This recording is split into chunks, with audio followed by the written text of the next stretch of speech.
Hallelujah, praise the Lord. परमेश्वर का धन्यवाद हो।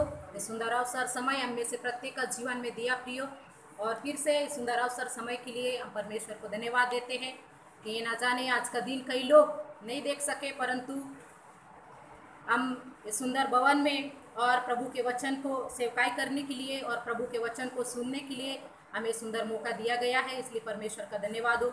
मैं फादर जी का मैं धन्यवाद करती हूँ कि उन्होंने वचन बताने में अवसर दिया है, इसलिए मैं परमेश्वर का धन्यवाद करती। और मेरे साथ निकाली है इस समय में मत्ती रचित सुसमाचार उसका 7 अध्याय 24 से लेकर 29 पद तक पढ़ेंगे।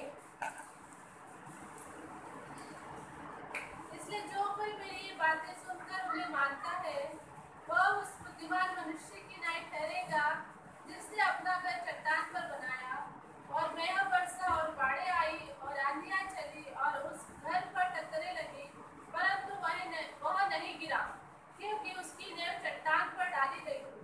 परंतु जो कोई मेरी ये बातें सुनता है और उन पर नहीं चलता, वह उस निर्बुद्धि मनुष्य की नाई ठहरेगा जिसने अपना घर बालू पर बनाया, और मेघ बरसा और बाढ़ें आई और आंधियां चली और उस घर पर टक्करें लगी और वह गिरकर सत्यानाश हो गया। जब यीशु ये बातें कह चुका तो ऐसा हुआ कि भीड़ उसके उपदेश से चकित हुई, क्योंकि वह उनके शास्त्रियों के समान नहीं, परंतु अधिकारी की नाई उन्हें उपदेश देता था।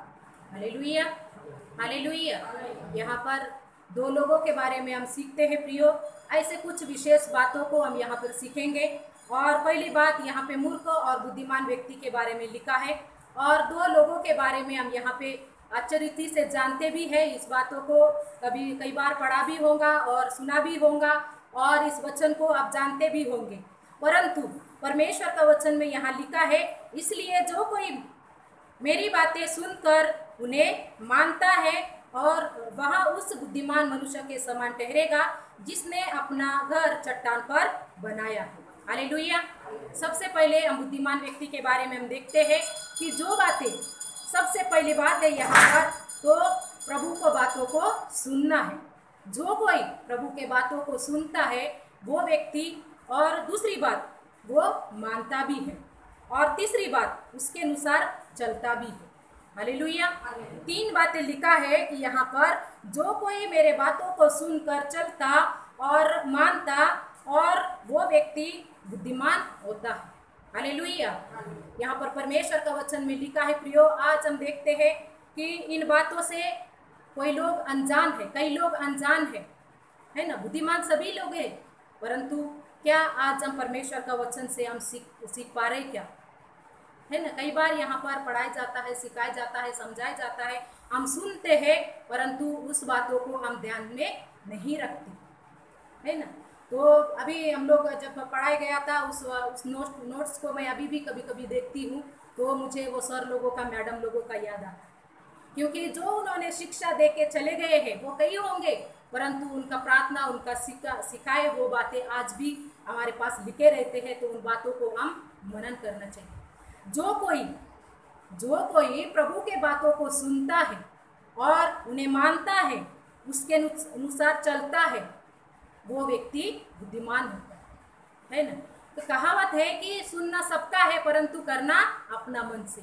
क्या हम परमेश्वर का वचन को अपने मन से पढ़ते क्या आप परमेश्वर का वचन को अपने हृदय से सुनते क्या हम परमेश्वर का वचन को अपने हृदय रूपी पट्टी पर लिखते क्या।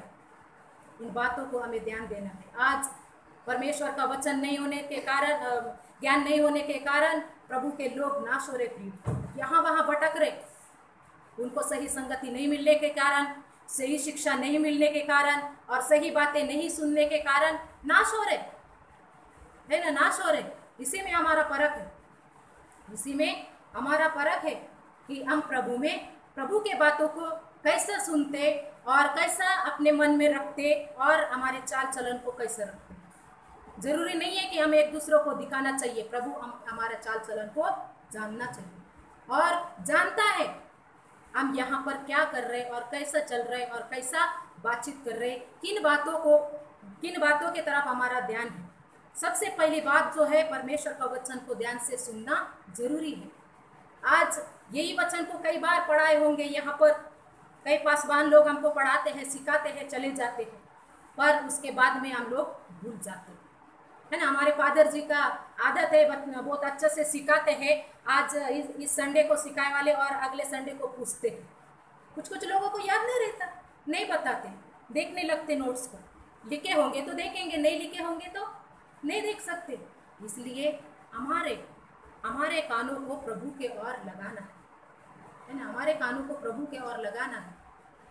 तो इसलिए परमेश्वर का वचन में लिखा है, राजा दाऊद भी बोलता है कि प्रभु सबसे पहले तेरे वचन को मैं महत्व दूंगा, मेरे जीवन से भी तेरे वचन को मैं महत्व दूंगा।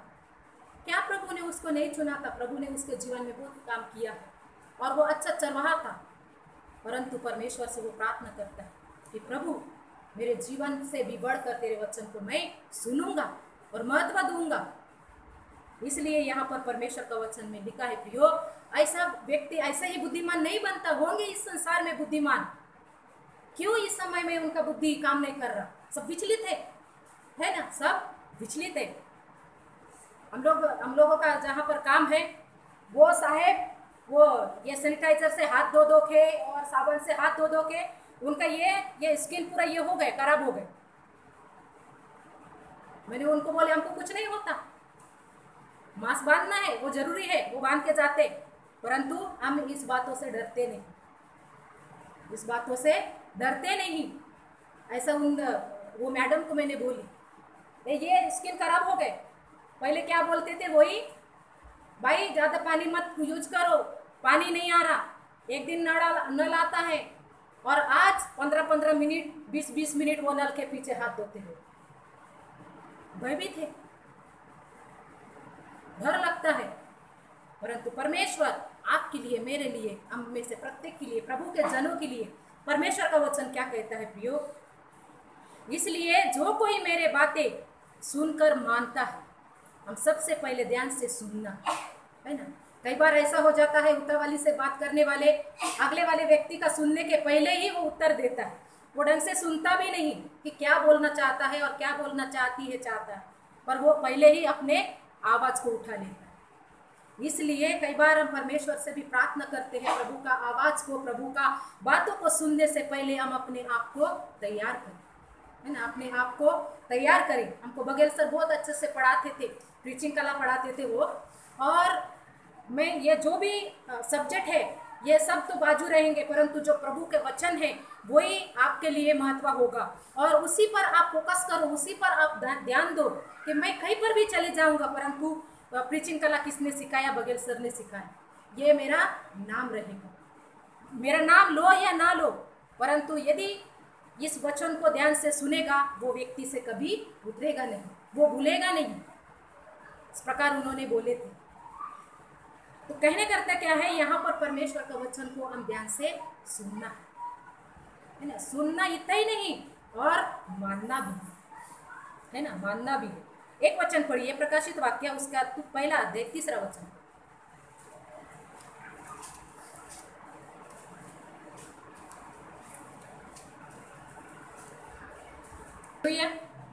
परमेश्वर का वचन यहाँ पर लिखा है।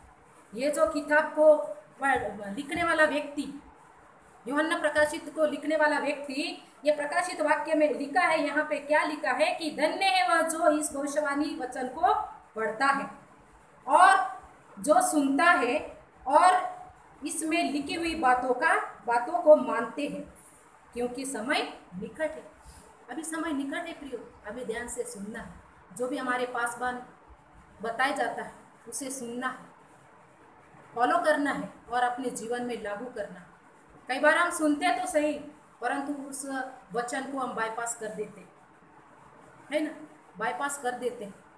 पर परमेश्वर का वचन में लिखा है, धन्य है जो ये भविष्यवाणी वचन को हर रोज पढ़ता है और उसे सुनता है और उसके बातों को मानता है। ये लिखी हुई बातों को हम यदि मानेंगे नहीं, क्या हम बाइबल पूरे भी पढ़ लेंगे, हमको समझ में नहीं आएगा। यदि हम परमेश्वर के और ध्यान केंद्रित कर यदि हम पढ़ते हैं तो हमें समझ में भी आएगा। एक बार समझ में नहीं आएगा कोई बात नहीं, परंतु धीरे धीरे आपको प्रभु का वचन समझ में आएगा कि प्रभु का वचन झूठ नहीं है, प्रभु का वचन सही है और आपको सही राहों पर ले जाएगा, है ना। इसलिए आज समय निकट है, इस कारण हमें बुद्धिमान बनना है। हम बाहर जाते हैं, सबका सुनते हैं, इधर से सुनते, इधर से सुनते, इधर से सुनते, दिन भर में क्या क्या नहीं सुनते होंगे। कोई अच्छा बोल रहा, कोई क्या बोल रहा, कोई निराश के बातें बोल रहा, कोई धमकी के बातें बोल रहा, कोई कुछ बोल रहा, कोई चुगली चाड़ी के बातें हमारे कान में आते हैं। पर क्या हम ऐसे बातों को अपने जीवन में रखना चाहिए कि नहीं रखना चाहिए? नहीं रखना चाहिए। पर प्रभु के बातों को अपने जीवन में रखना चाहिए, उसको हम ध्यान से सुनना चाहिए, उसके बातों को, प्रभु के बातों को। प्रभु यीशु मसीह जब इस दुनिया में था, लोगों को उपदेश दिया करता था और भीड़ के भीड़ उसके पीछे हुआ करती थी। लोगों को सही उत्तर देने के लिए उनको कलबला रहे थे, सही उत्तर दे नहीं पा रहे थे। प्रभु जब क्वेश्चन करता था, प्रभु यीशु मसीह क्वेश्चन करता था, शास्त्री पड़ोसी लोगों को क्वेश्चन करता था, वो सही उत्तर भी नहीं दे रहे थे। उनको सही राहों पर ले जाने के लिए प्रभु कोशिश कर रहा था। तो कुछ लोग चले भी हैं, है ना, कुछ लोग चले भी हैं। भीड़ के भीड़ लोग रहते थे, कुछ लोग कुछ पाने के लिए, देखने के लिए, खाने के लिए, चंगाई पाने के लिए, ऐसा ये चंगाई वंगाई तो ये तो हो जाएगा, आपको मुझे प्रभु ने दे दिया है। परंतु क्या हम परमेश्वर के वचनों को ध्यान से सुनते क्या? इसलिए हमें परमेश्वर, हम धन्य है कि हमें परमेश्वर की बातों को सुनने के लिए मिलता है। आज कई लोगों को सुनने के लिए नहीं मिल रहा है, इसलिए यहाँ वहाँ भटक रहे, है ना। सही नहीं शिक्षा सही नहीं मिलने के कारण यहाँ वहाँ जा रहे, गलत शिक्षा को अपनाते हैं और अच्छा शिक्षा को गलत शिक्षा बोलते हैं। इसलिए हम ये बातें बोलने से पहले ही क्या हम परमेश्वर के वचन को सुनते क्या ध्यान से? क्या हम परमेश्वर के वचन को ध्यान से पढ़ते क्या? क्या परमेश्वर के वचन को अपने हृदय रूपी पट्टी पर लिखते क्या? नीति वचन में बहुत अच्छे से लिखा है। वो ज्ञानवान सुलेमान राजा ज्ञानवान था, फिर भी वो बोलता है, प्रभु मुझे स्वर्गीय बुद्धि चाहिए, स्वर्गीय ज्ञान चाहिए, स्वर्गीय समझ चाहिए कि तेरे वचनों को मैं समझ सकूं। क्यों उसने अपने बुद्धि को इस्तेमाल नहीं किया? कर सकता था ना, है ना, कर सकता था, परंतु नहीं। परमेश्वर से वो प्रार्थना करता था, प्रभु तेरा ज्ञान बुद्धि चाहिए, मुझे कुछ नहीं चाहिए, मेरे पास बुद्धि है परंतु वो अभी इस्तेमाल नहीं कर सकता मैं, परंतु तेरी बुद्धि चाहिए, तेरे ज्ञान चाहिए, तेरी समझ चाहिए। क्या हम प्रभु को बुद्धि मांगेंगे तो प्रभु नहीं देता है? क्या हम परमेश्वर के वचन को अपने जीवन में अधिकार से बसने देना चाहिए। जब हम परमेश्वर के लिए अपने जीवन देंगे प्रियो, ऑटोमेटिक प्रभु का वचन भी हमारे हृदय में बातचीत करेगा, बातचीत करता है। परमेश्वर वचनों के द्वारा बातचीत करता है, दर्शन के द्वारा बातचीत करता है। इसलिए यहाँ पर लिखा है, जो कोई मेरे वचन को सुनता, उसे मानता और अपनी चाल चलन को इस संसार से फेरता है। इसलिए हमें जरूरी है उसके वचनों को हम पालन करना है, उसके वचनों को मानना है। हाँ, मैं भी मानता ना, मैं भी सुनता, मैं बहुत सुना हूँ, यीशु मसीह के वचनों को सुना, चर्च में भी गया, बोलते हैं, पर क्या सही में वो हृदय से सुना क्या सही में वो अपनाया क्या प्रभु के वचन को? नहीं। कई सालों के विश्वासी है, आज भी प्रार्थना करना नहीं आता। क्यों नहीं आता? अपने जीवन दिए, अपने ये प्रभु का वचन को अपने जीवन में गहराई से जानना चाहे, वो है ना, अपने को चाह रखना चाहिए प्रभु के वचन को सुनने के लिए और जानने के लिए, तभी वो समझ अपने को आएगा, अन्यथा नहीं। बाइबल एक ही दिन पढ़ लेंगे, पूरे बाइबल पढ़ने से भी आपका जीवन में कोई परिवर्तन नहीं होगा। यदि आप दिल से, ध्यान से और अपने जीवन को उसमें लगाते हुए यदि पढ़ते हो, एक वचन आपको बदल सकता है। एक ही वचन काफी है, एक वचन बदल सकता है। इसी तो कारण है, यही तो कारण है आज प्रभु के लोगों को पास ज्ञान नहीं होने के कारण। ओशे चर्च में बहुत अच्छे से लिखा है, मेरी प्रजा ज्ञान नहीं होने के कारण नाश हो रही। आज वो स्थिति आया है, फिर संगति नहीं मिलने के कारण, प्रभु के वचन का प्रभु का वचन को अच्छा से नहीं सुनने के कारण नाश हो रहे। यहाँ पर वो उसने बुद्धिमान से काम किया है, उसने चट्टान पर मकान बनाया, और आंधी आई, बारिश आता है, तूफान आता है, फिर भी उसका मकान को नहीं गिराया। वो मकान क्या है? हमारा हृदय है।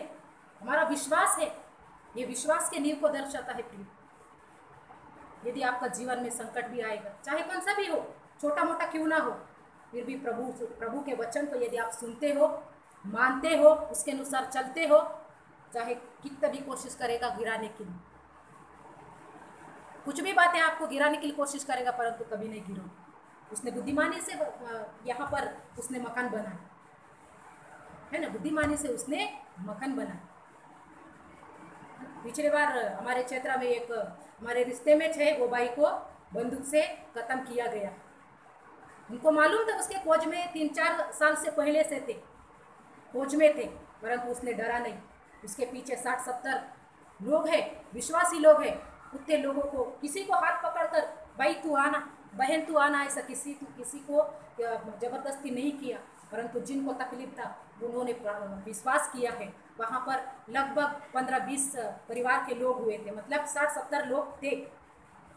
उसने प्रभु के लिए, संकट था उसके पहले से ही, उसको मालूम था मुझे ऐसे करने वाले, पर मेरे लोगों को छोड़कर मैं कहाँ भागूं।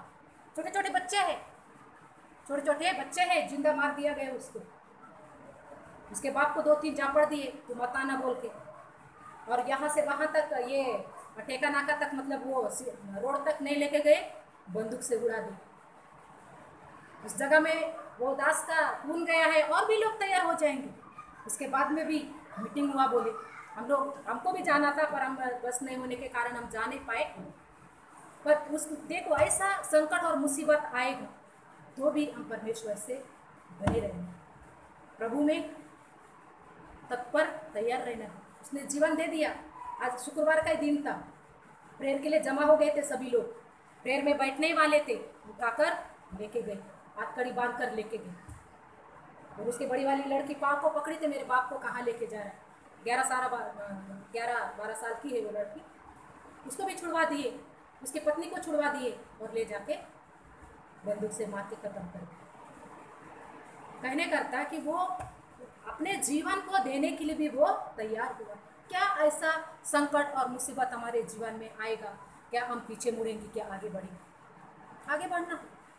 इसके बाद में हमारे लिए बड़ा प्रतिफल है, इसके बाद में हमारे लिए बड़ा प्रतिफल है। उसके बाद में भी वहाँ के कलीसिया के लोगों को बोले, आज भी वही एकड़पने से चलोगे कि हमारे इधर आओगे? ऐसा बोले, मीटिंग हुआ। हम क्यों आएंगे? हम हमारे तकलीफ के लिए, हमारे संकट के लिए उसने नहीं बुलाया, हम गए। हमको तकलीफ था, दुख था, इसलिए हम गए। हम क्यों परमेश्वर को छोड़ेंगे? हम नहीं छोड़ेंगे। वो भले यहाँ नहीं है, परंतु हमको वहाँ मिलेगा, ये आश रखते हैं। जवाब दिया विश्वास लोगों ने। पढ़े लिखे नहीं है प्रियो, उनको बाइबल भी पढ़ना नहीं आता, और वहाँ पे अभी परमेश्वर का वचन का सेवकाई करने वाला कोई नहीं है, परंतु वो प्रभु से प्रार्थना करते हैं। जैसा भी उनको समझ में आता है, जितना आता उतना प्रभु का वचन पढ़कर प्रार्थना करते हैं। कहने करता क्या है, ऐसा हमारे जीवन में परिस्थिति आएगा, विशेष करके विश्वासियों के जीवन में। आज अंतिम निकट में है, हम लोग अंतिम समय में पहुंचे हैं। इसलिए धन्य है वो जो मेरे भविष्यवाणी वचन को पढ़ता है, सुनता है, मानता है, उसके अनुसार चलता है। ऐसों को प्रभु चाहता है, ऐसों का जीवन को परमेश्वर क्या करता है, उठाता है। जो प्रभु के लिए भूख और प्यास है ना, भूख और प्यास है। आज हम लोग प्रार्थना कर रहे थे, आंटी के भतीजी आई है, उनको प्रभु के वचन उन्होंने सुनाया। दोनों भी पति पत्नी ने बहुत अच्छे से ध्यान से सुना। सही बात है, यीशु मसीह के सिवाय कोई उद्धार दे नहीं सकता। उन्होंने बोला है, विश्वास करेंगे वो बात की बात है, परंतु उन्होंने प्रभु का वचन को एक्सेप्ट किया है। इसलिए परमेश्वर का वचन को हम क्या सुनते हैं, हम ध्यान से सुनना है और उसे मानना भी है। पढ़ते तो सभी लोग, परंतु क्या उसके परमेश्वर के वचन को हम अंदर जाने का कोशिश करते क्या? प्रभु यीशु मसीह चेलों को बोलता है, योना को बोलता है, पतरस को बोलता है। वो लोग क्या बोलते हैं? सारा रात हम लोग मेहनत किए प्रभु, हम कुछ नहीं पाया, हम कुछ नहीं पाया। अभी तू कह रहे तो हम जाल डालते हैं। प्रभु के कहे अनुसार उन्होंने जाल डाला, उन्होंने जाल डाला। बहुत सारे घेर मछलियाँ आए। हद से तुम ये मछलियों को पकड़ने वाले नहीं, परंतु जीवित मछलियों को पकड़ने वाले बनोगे। क्या हम परमेश्वर का, यदि वो परमेश्वर का प्रभु के बातों को नहीं सुने होते और प्रभु के कहे अनुसार यदि जाल नहीं डाले होते, मछलियाँ मिलते नहीं मिलती। इसलिए हमें ध्यान से इस वचनों को क्या करना है, सुनना है। जो कोई उसके बातों को सुनता है और मानता है, तीसरी बात उसके अनुसार चलता है, वो व्यक्ति बुद्धिमान होता है ना, वो व्यक्ति बुद्धिमान होता है। अभी दूसरा व्यक्ति, और दूसरे व्यक्ति क्या है, वो रेती पर मकान बनाता है। जब हम मकान बनाते हैं और गहराई खोदते हैं पहले, उसके बाद में हम मकान शुरू करते हैं, बांधना शुरू करते हैं। वो क्या है, जो पहला व्यक्ति जो विश्वास में मजबूत है, उसके जीवन में आंधी आएगी, संकट आएगी, तूफान आएगा, वो गिरेगा नहीं। उसका विश्वास मजबूत है, इसलिए वो नहीं गिर सकता। पर दूसरा दूसरा व्यक्ति वो बालू पर रेती पर क्या बनाता है, मकान बनाता है।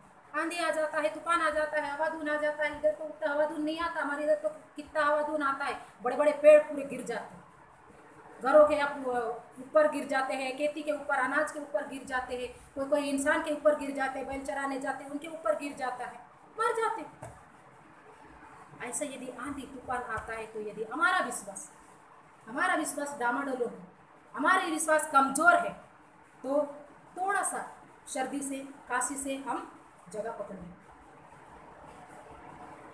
इसलिए प्रभु यीशु मसीह बोलता है कि पतरस बोला है कि प्रभु मैं भी ये पानी पर चलना चाहता हूँ, मुझे भी चलने के लिए आज्ञा दे। ठीक है, चल। चला, थोड़ा सा प्रभु से नजर ये हो गया, डूबने पर था। प्रभु मैं डूब रहा, मेरा विश्वास कहाँ है? इतने दिनों से मेरे साथ साथ तू चल रहा, उठ रहा, बैठ रहा, मेरे बातों को सुन रहा, तेरा विश्वास कहाँ है? नाव पर भी अल्प विश्वासी हो बोला। यदि आज इतने सालों से भी हम विश्वास करते हैं, यदि हमारा विश्वास नहीं बढ़ रहा, तो इसके पीछे कुछ कारण है। हम प्रभु को अपने जीवन, प्रभु के बातों को हम ध्यान से नहीं सुनने के कारण हमारा विश्वास कमजोर है। हमारा विश्वास कमजोर है। रेती पर उसने बनाया मकान और आंधी तूफान आई, गिराकर सत्यानाश कर दिया। ऐसे ही संकट, मुसीबत, ऐसे कुछ बातें आपके विश्वास को डगमगाएंगे। डरो मत, परमेश्वर का वचन में लिखा है, इधर उधर मत ताकना, मैं तुम्हारे साथ हूँ। परमेश्वर कई बार हिम्मत दिया है, दाढ़स दिया है, परंतु उन बातों को हम नज़रअंदाज कर देते। इस कारण आज हम जहाँ पे है वहीं पे है, हम यहीं पर ठीक है, हम वहाँ तक नहीं जाना चाहते। यही है नहीं, हम परमेश्वर के वचन को सुनना, पढ़ना। मेरे साथ निकालिए इफिसियों की किताब 5 अध्याय उसका 15 वचन।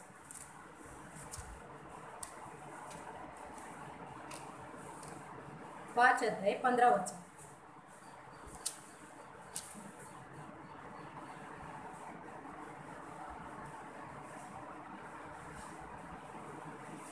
पढ़िए कोई। इसे ध्यान से देखो कि कैसी चाल चलते हो, निर्बुद्धियों की नाई नहीं पर बुद्धिमानों की नाई चलो। हालेलुया। उसके आगे भी बहुत अच्छे से लिखा है, 16-17 वचन में। हम ध्यान से देखना है और ध्यान से हमें समझना है, और हमारा चाल चलन कैसा। उसने प्रभु के बातों को नहीं सुना, अपने मर्जी से मकान बनाना शुरू कर दिया। इसलिए आंधी आई, तूफान आई, गिराकर सत्यानाश कर दिया। इसलिए यहाँ पर पौलुस क्या कहता है, इफिसियों के कलीसिया के लिए क्या कहता है, क्या बोलता है? इसलिए ध्यान से देखो कि कैसे चाल चलते हो, निर्बुद्धियों के समान नहीं पर बुद्धिमानों के समान चलो। हमें निर्बुद्धियों के समान नहीं, हमें बुद्धिमानों के समान चलना है।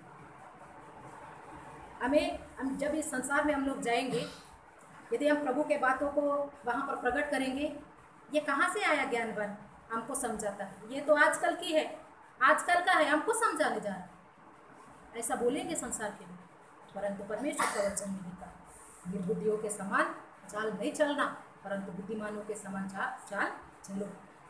श्री पौलुस बहुत अच्छे से लिखा है रोमियो 12:2 में, संसार के सदृश ना बनो, तुम्हारे मन नहीं हो जाने से तुम्हारा चाल चलन भी बदलता जाता है। पौलुस बहुत अच्छे से लिखा है कलीसिया को, यहाँ 13 पत्रियों को उसने लिखा। पौलुस ने बहुत अच्छे से यहाँ पर वर्णन किया गया है, बहुत अच्छे से उसने लिखा है प्रत्येक कलीसिया के लिए। बुद्धिमानों से चलो, प्रार्थना के साथ चलो, प्रभु के वचन को सुनते चलो, मानते चलो। परंतु कुछ लोगों ने चले, कुछ लोगों ने नहीं चले। आज पुराने विश्वासी हो, नए विश्वासी हो, कई बार बताया जाता है, कई बार बताया जाता है। हमारे फादर जी बहुत अच्छे से बताते है ना। मेरे सहेलियों को मैं अभी भी बताती हूँ कि जैसा विषयात्मक संदेश प्रीचिंग ना, वैसे ही हमारे सर पढ़ाते हैं वो, वैसा हमको बगैर सर पढ़ाते थे। कई लोगों को नहीं मालूम होगा विषयात्मक संदेश कैसा देता है, विस्तार पूर्वक से हमको पढ़ाते, स्टेप बाय स्टेप।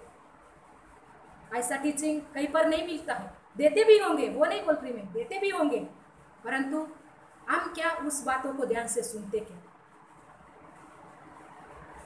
इसलिए परमेश्वर का वचन में यहाँ लिखा है, प्रियो हमें निर्बुद्धियों के समान नहीं चलना है। जरूरी नहीं है कि संसार का कोई व्यक्ति ऐसा चल रहा तो मेरा भी चाल चलन वैसा बने, नहीं। हम आज हम प्रभु के हैं, प्रभु के वचन के अनुसार हमें चलना। नहीं हो रहा हमसे वचन के अनुसार चलना, कोशिश करो, प्रार्थना कीजिए कि प्रभु आपको चलाए। मेरे कहने से और फादर जी कहने से और पासवान लोग कहने से, वो तो कहते हैं, वो तो बोलना ही है, समझाना ही है, परंतु आपके ऊपर डिपेंड है कि आप कैसा चलना चाहते हैं। हम में से प्रत्येक के ऊपर डिपेंड है कि हम कैसा चलना चाहते हैं। इसलिए परमेश्वर का वचन यहाँ लिखा है प्रियो। उसके आगे यदि हम देखते हैं 16-17 वचन में, अवसर को बहुमूल्य समझो, दिन बुरे हैं, ऐसा समय आया किसी को वचन सुनाने के लिए, हमको जाने के लिए अनुमति नहीं है, किसी का घरों में अनुमति नहीं है जाकर प्रभु का वचन को देने के लिए। पहले नया नियम बांटते थे 15 अगस्त में और 26 जनवरी में, अभी इस बार वो भी नहीं होगा, है ना। पर हमारे पास नया नियम है, हम दे प्रभु को। इसी में यही अवसर में हम प्रभु के वचन को सुनाने के लिए, प्रभु के नामों को बताने के लिए हमको मौका मिलता है। विचलित है लोग, वो लोग बुद्धिमान भी होंगे, परंतु उनका बुद्धि अभी काम नहीं करता। डर के हाथ में समा गया है सब कुछ जीवन, इसलिए हम न डरते हुए लोगों को बताएं। बुद्धिमानी से जिसने मकान बनाया उसका मकान नहीं गिरा। वैसे ही यदि हम अपने विश्वास को मजबूत तांबे रखते हैं, विश्वास में मजबूत रहते हैं, तो संकट आएगा, दुख आएगा, चार दिशा से चार प्रकार के बातें आएंगे, परंतु आपका मन कभी विचलित नहीं होगा। कब नहीं होगा? जब आपका विश्वास मजबूत है तब, अन्यथा नहीं। हाँ, उसने तो ऐसा बोला था, ये नहीं करना चाहिए, वो ही करना चाहिए, ऐसा कई बार बोलते, परंतु नहीं। परमेश्वर का वचन को हमको अपने हृदय में रखना है, मानना है और उसको सुनना है ध्यान से। वो निर्बुद्धियों के समान नहीं, परंतु बुद्धिमानों के समान। प्रभु हमको बुद्धि की बातें सिखाता है। नीति वचन में बहुत अच्छा लिखा है, 31 अध्याय, उसमें 1 से लेकर यदि हम 31 अध्याय तक पढ़ते हैं, रोज एक वचन अध्याय भी, तो बहुत बुद्धि की बातें लिखा है वहाँ। इसलिए हम परमेश्वर को हर समय चाहे कौन सा भी परिस्थिति क्यों ना आए, हम प्रभु में बने रहना है, प्रभु के बातों में बने रहना है, प्रभु का वचन को ध्यान से सुनना है, प्रभु के वचन को ध्यान से सुनना है। सुनना ही इतना काफ़ी नहीं, मानना भी है, उसके अनुसार चलना भी है। और हम निर्बुद्धि के समान नहीं, परंतु बुद्धिमानों के समान चलना है। इसलिए इन वचनों के द्वारा हम में से प्रत्येक को प्रभु आशीष प्रदान करें। आइए अपने आंखों को बंद करेंगे, हम परमेश्वर को धन्यवाद देंगे और समय में हम प्रार्थना करेंगे। सभी लोग अपने आंखों को बंद कीजिए और हम परमेश्वर से प्रार्थना करेंगे। धन्यवाद पिता परमेश्वर राजा, हम आपका धन्यवाद देते हैं विशेष करके प्रभु आज के परमेश्वर राजा इस सुंदर अवसर के लिए, और प्रभु इस वचनों के लिए पिता परमेश्वर राजा। वचन में लिखा है, निर्बुद्धियों के समान नहीं परंतु बुद्धिमानों के समान। बुद्धिमान व्यक्ति चट्टान पर मकान बनाया प्रभु, विश्वास के साथ आंधी तूफान आया है फिर भी उसका मकान नहीं गिरा। अर्थात जिसका विश्वास मजबूत है वो व्यक्ति, चाहे आंधी तूफान संकट मुसीबत क्यों ना आए तो भी वो व्यक्ति डगमगाएगा नहीं। हिम्मत के साथ, धाड़स के साथ, याव के साथ प्रभु को खड़ा रह पाएगा। इसलिए परमेश्वर पिता हम धन्यवाद देते हैं कि हम में से प्रत्येक को वो शक्ति, वो बुद्धि, वो ज्ञान, वो जीवन प्रदान दीजिए पिता परमेश्वर। पिता आपके लिए कोई कार्य कठिन नहीं, कोई असंभव को संभव में बदलने वाला परमेश्वर। धन्यवाद करते पिता परमेश्वर राजा, इन वचनों के द्वारा तू हमसे सबके साथ बोल और बातचीत किया। जो सुनते हैं उनके लिए भी परमेश्वर प्रभु जी हम धन्यवाद देते। और परमेश्वर प्रभु जी ऐसे ही तेरी बातों को सुनने में और मानने में और परमेश्वर राजा तेरी बातों में चलने में हमारी मार्गदर्शन कर प्रार्थना। हम धन्यवाद करते राजा आगे का संपूर्ण समय हम में से प्रत्येक जीवन प्राणात्मा को हम आपका हाथ में सौंपते हैं। धन्यवाद के साथ प्रार्थना आपके बेटे प्रिय पुत्र मसीह यीशु के नाम से मांगते हैं, सुन और इसे कबूल कर पिता। आमीन आमीन।